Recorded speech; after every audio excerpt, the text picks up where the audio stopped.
Medzinárodný tím vedcov objavil v odľahlej časti vesmíru obrovskú štruktúru, ktorá pripomína stuhu a môže byť jednou z najväčších, aké kedy ľudské oko videlo.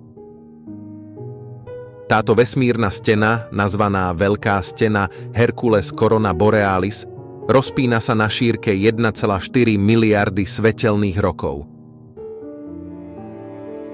Je to fascinujúci objav, pretože v oblasti, kde bola štruktúra objavená, je interstelárny prach taký hustý, že zakrýva akékoľvek svetlo a bežne tam nie sú vidieť žiadne galaxie ani iné telesá.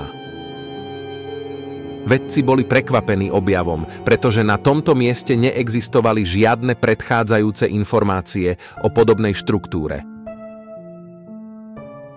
Výskum ukazuje, že vesmír obsahuje mnoho takýchto obrovských štruktúr alebo pásov, ktoré spájajú rôzne kozmické objekty.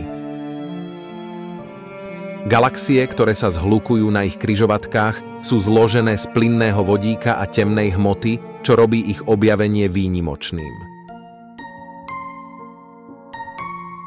Predtým sa predpokladalo, že najväčšou vesmírnou štruktúrou je Sloanova Veľká stena, ale nové zistenia naznačujú, že Veľká stena Hercules Corona Borealis môže byť ešte väčšia.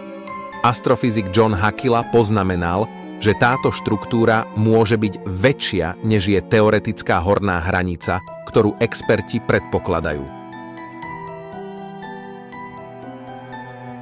Celý tento objav otvára nové otázky o rozmeroch vesmíru a jeho nekonečnej rôznorodosti. Ďakujem za pozretie tohto videa, dúfam, že sa vám páčilo a budem veľmi rád, ak pri ňom zanecháte odber a like.